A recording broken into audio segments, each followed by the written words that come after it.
Hola, soy Jesús Nieto Martínez, bienvenida, bienvenido. Este es el número 7, video número 7 del curso de cálculo diferencial.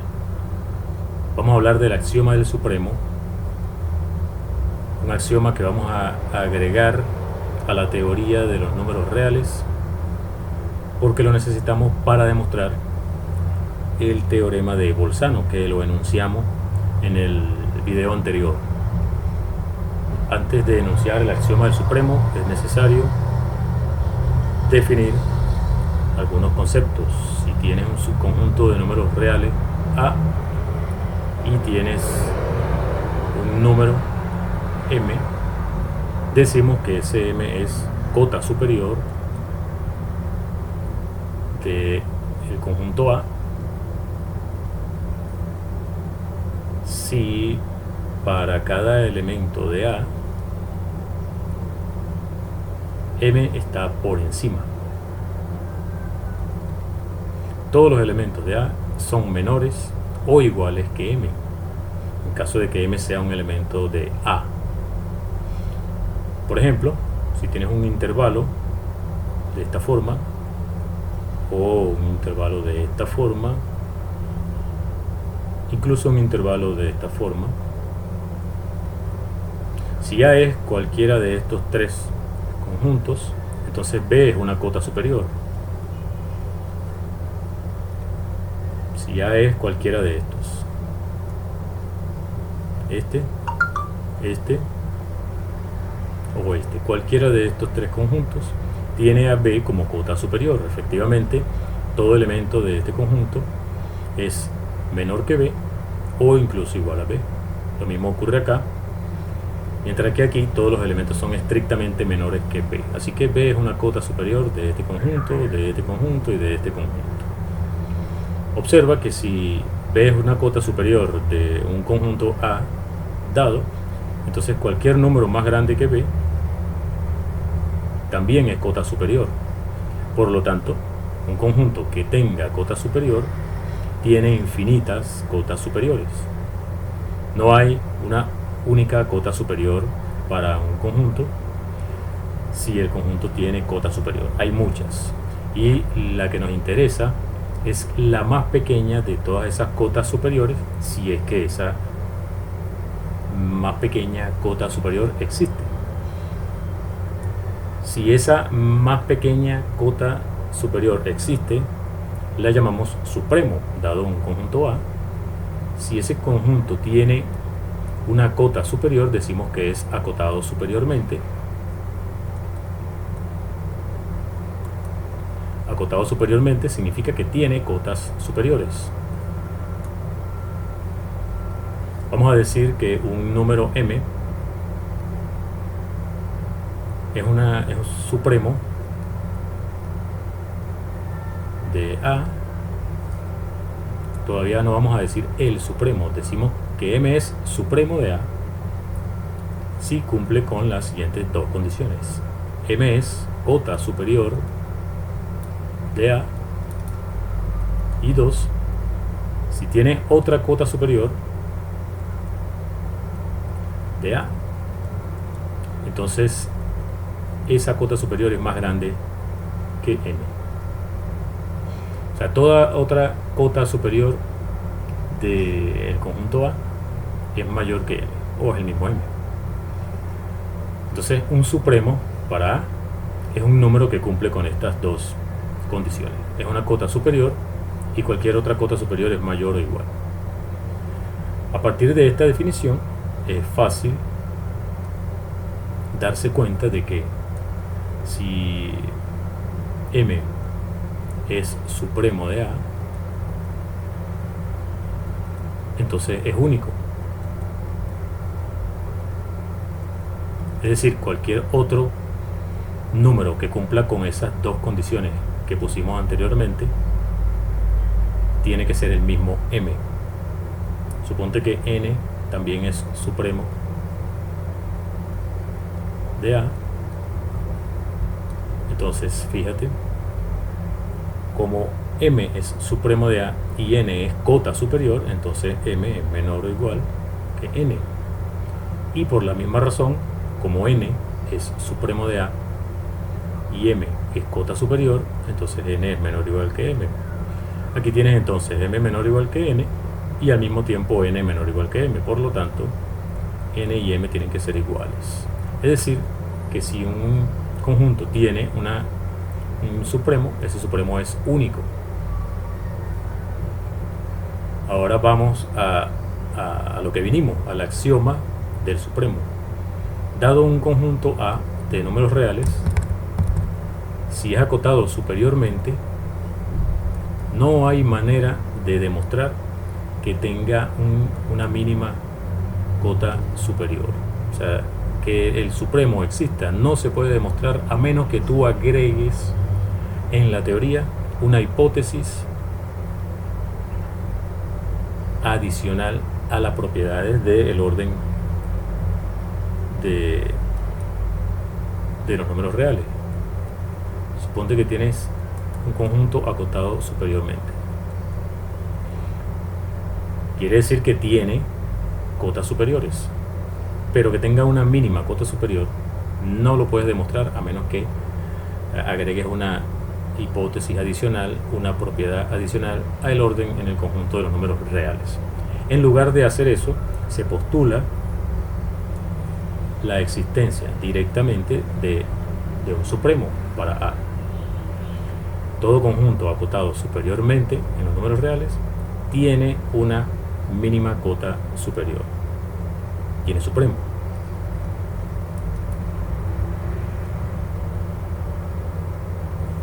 Eso es lo que dice el axioma del supremo en el conjunto de los números reales. Todo conjunto acotado superiormente en los números reales tiene su supremo. Eso se llama el axioma del supremo o axioma de completitud.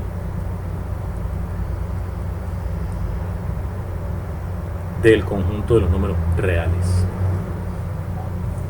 Eso es un axioma que hay que agregar, hay que postularlo como propiedad que cumplen los números reales con respecto al orden. Todo conjunto acotado superiormente tiene un supremo.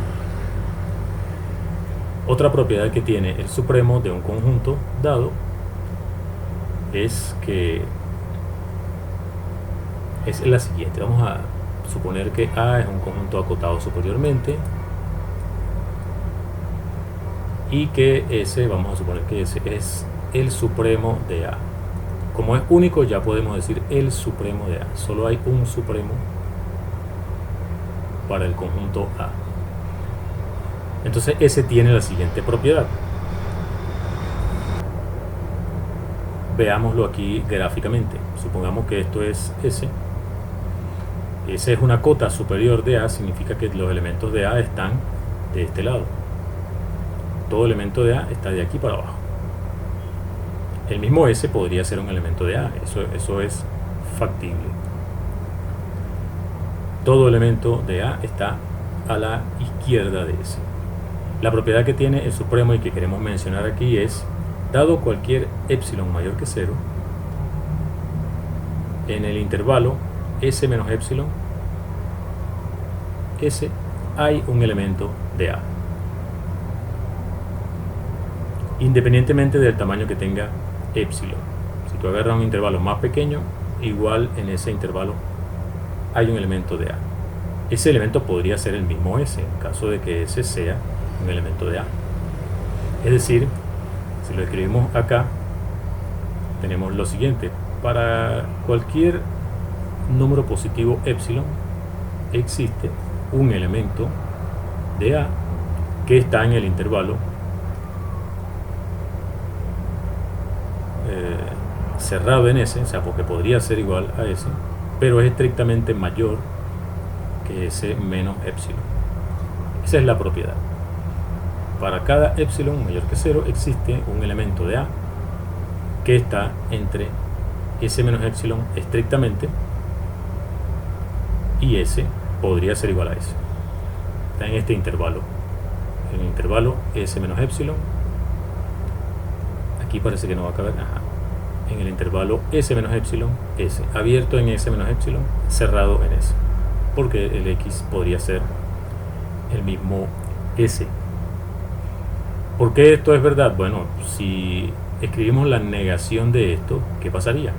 La negación de esta proposición es: existe un epsilon mayor que 0, suponte que existe un epsilon mayor que 0, tal que para todo elemento de A no se cumple esta desigualdad.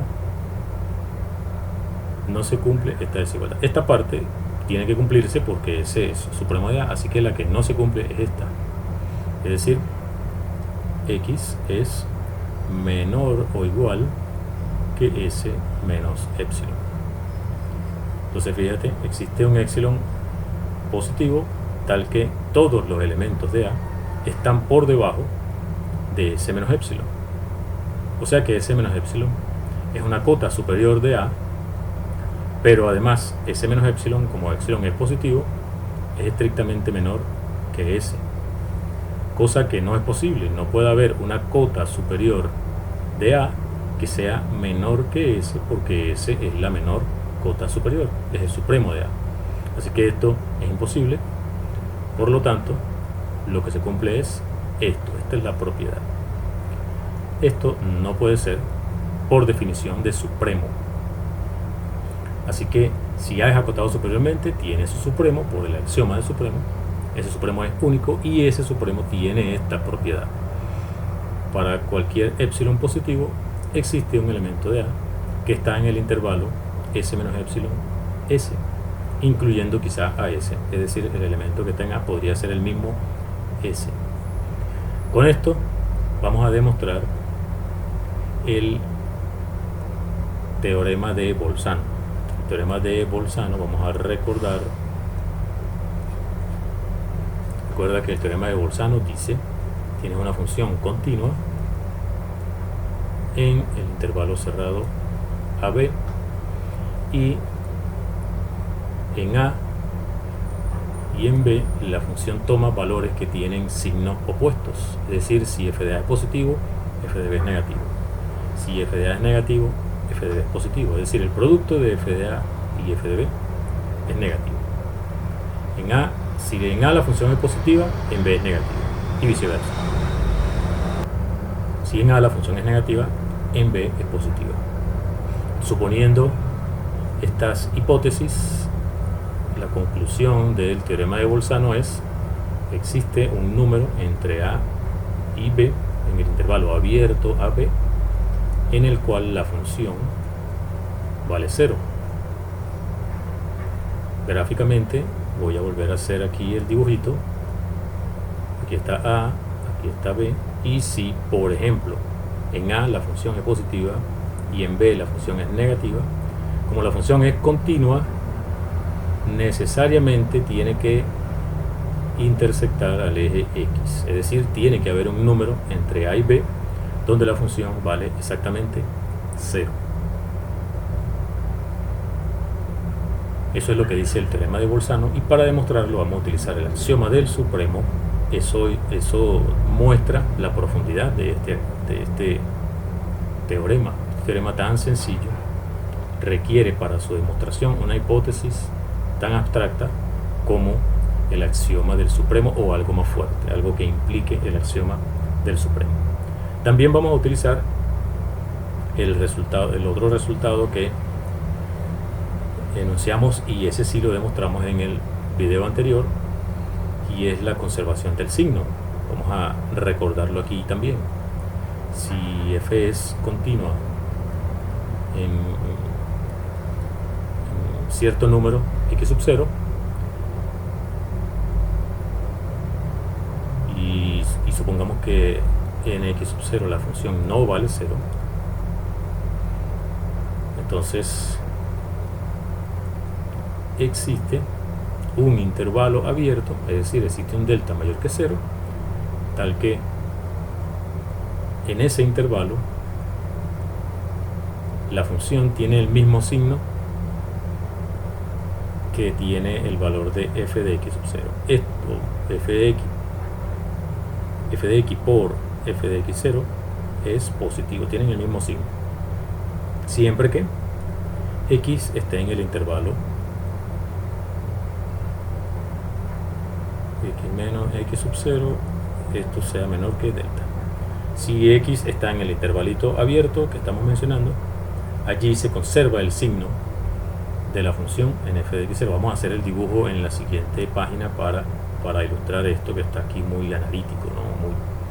Mucha escritura y poco dibujo. Vamos a graficar lo que está x0. Si la función es continua aquí y no es 0, digamos que es positivo, que es el valor de la función en x0, tiene que haber entonces un intervalito, no importa lo pequeño que sea, pero hay un intervalo en el que la función conserva ese signo, sigue siendo positiva en todos los números de ese intervalo.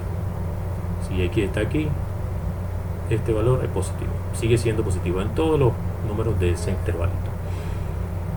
Una versión para los extremos del intervalo en el que la función es continua, diría que si este es, por ejemplo, el extremo A, aquí tiene aquí cerrado, ya sabes que aquí la función es positiva, por ejemplo. Si la función es positiva aquí, entonces existe un intervalo, ya no un intervalo acá, sino un intervalo cerrado en A y abierto hacia acá, hacia la derecha, en el que la función conserva el mismo signo que en f de A. Y de la misma forma del lado de B.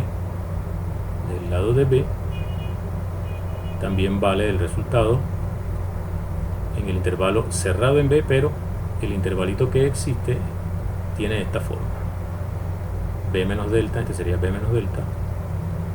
Todo número que esté en B menos delta, si el valor de la función en B es, por ejemplo, negativo, todo número que esté aquí, la función vale también el mismo signo que tenga acá, negativo en este caso, para todos los números que estén en este intervalo. Entonces, intervalos abierto por la izquierda, cerrado por la derecha. En el caso de los extremos, y en A es al revés, cerrado en A y abierto del lado derecho de A, que sería A más delta. Es decir, existe la versión para los extremos del teorema de conservación del signo. Ese es el hecho que vamos a utilizar junto con el axioma del supremo para demostrar el teorema de Bolzano. Entonces, bueno, procedamos. Supongamos entonces que tenemos nuestra función f continua en el intervalo cerrado y que f de A por f de B es negativo, es decir, en A la función tiene el signo opuesto que el que tiene en B. Supongamos, sin perder generalidad, que f de A es positivo, por ejemplo. Supongamos que f de A es positivo, por lo tanto f de B es negativo. Lo que vamos a hacer entonces es vamos a construir un conjunto. Vamos a llamar el conjunto A. A es el conjunto de los elementos que están en el intervalo abierto AB, para los cuales la función es mayor o igual que 0. Este es el conjunto A. Son todos los elementos del intervalo abierto donde la función es mayor o igual que 0. Este conjunto es no vacío porque, como hemos dicho, utilizando esta versión del teorema de conservación de signo, existe un intervalito abierto tal que para cada elemento de este intervalo la función conserva el mismo signo que tenía en A, es decir, positivo. Es decir, que hay números a la derecha de A donde la función es positiva. Es decir, que este conjunto contiene elementos. Además, este conjunto está acotado superiormente por B. Todo elemento de este conjunto es, por definición, estrictamente menor que B. Así que este conjunto está acotado superiormente. Por lo tanto, tiene supremo. Digamos que ese es el supremo de este conjunto. Ese es el supremo de este conjunto. Vamos a llevarnos ese conjunto para la siguiente página para aprovechar el espacio y hacer el asunto de la escritura un poco más cómodo. Pongamos aquí nuestra construcción. A es el conjunto de todos los elementos de este intervalo abierto donde la función es no negativa. Este conjunto, ya dijimos, es no vacío y consideramos el supremo de este conjunto. Ese es el supremo de este conjunto. Vamos a ver qué sucede con la función en el número S exactamente. Ahí tenemos tres posibilidades. Y tenemos que f de S es positivo, f de S es negativo o f de S vale 0. No hay más posibilidades, una de las tres. ¿Qué pasa si f de S vale 0? Voy a hacer un intervalito aquí y voy a poner S, digamos que esto es f de S. F de S positivo. Por el teorema de conservación de signo existe un intervalito tal que para cada x en ese intervalito la función tiene el mismo signo que f de S, es decir, la función sigue siendo positiva, por ejemplo, de este lado de S. O sea, para todo elemento que esté aquí de este lado, la función es positiva. O sea, tengo elementos mayores que S en los cuales la función es positiva. Bueno, pero si x es mayor que S y la función es positiva allí, tengo algo contradictorio, porque si f de x es positivo y x está en el intervalo AB, quiere decir que x está en A. Tengo elementos de A que son mayores que x. Eso es imposible porque S, que son mayores que S, perdón. Eso es imposible porque S es una cota superior. S es el supremo de A. S es cota superior de A. Así que todo elemento de A tiene que estar por debajo de S. Y eso no es posible. Así que no es posible que f de S sea positivo. Descartada esa posibilidad. ¿Qué pasa si ahora f de S es negativo? Otra vez tenemos, voy a hacer el dibujito, otra vez tenemos aquí nuestro S. F de S es negativo, pongamos que f de S es este valor, esto es f de S, esto acá. Por el teorema de conservación de signo existe un intervalito abierto, tal que para todos los elementos que están por debajo de S y para todos estos elementos, para todos, f de x es negativo, ¿no? Porque estamos suponiendo que f de S es negativo. En todos estos elementos f de x es negativo. Es decir, que aquí en este pedacito, en este intervalo, no puede haber ningún x que esté en A. Aquí no hay ningún elemento que esté en A. Todos estos elementos están fuera de A.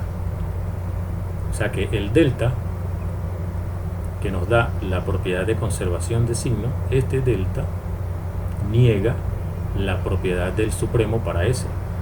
Recuerda que la propiedad del supremo dice que dado cualquier número positivo, entre S menos ese número positivo y S tiene que haber un elemento de A. Pero eso no es posible aquí. Todos los elementos que están entre S menos delta y S están fuera de A porque la función es negativa allí. Estar en A requiere que la función sea positiva o 0 allí. Así que el teorema de conservación de signo y la propiedad del supremo no pueden permitir que f de S sea negativo. Descartada esta posibilidad también. Por lo tanto, f de S tiene que ser 0. Ahora, S está en el intervalo abierto AB, es mayor que A, mayor estricto, porque la función en S vale 0 y en A no vale 0, así que S es mayor estrictamente que A. Y S no puede ser B por la misma razón, porque f de B es positivo y f de S es 0. Así que S está efectivamente en el intervalo AB. Este número S es el que hace el papel de C en la conclusión del teorema de Bolzano. Vamos a concluir entonces si F es continua en el intervalo cerrado AB y F de A, F de B toman signos distintos. Hemos demostrado que existe un elemento en el intervalo abierto AB donde la función vale 0. La existencia de ese elemento depende fuertemente del axioma del supremo. Así que este es un teorema que, a pesar de ser muy sencillo a la vista, cuando haces los gráficos es muy fácil ver, pero demostrarlo requiere ir a los fundamentos de la matemática, el axioma del supremo. Fíjate lo importante que es eso, ¿no? Los fundamentos de la matemática son la base de la teoría y un tema bien interesante, bien importante para aquellos a los que les interese la matemática desde el punto de vista abstracto, lo que la gente llama matemáticas puras. Este es un tema que te introduce en ese tipo de temas, ¿no? Ese tipo de conceptos y de ese tipo de hechos, esa forma de construir teoría. Entonces el axioma del supremo es útil para demostrar el teorema de Bolzano. Vamos a dejar hasta aquí este video. Soy Jesús Nieto Martínez. Hasta el próximo video.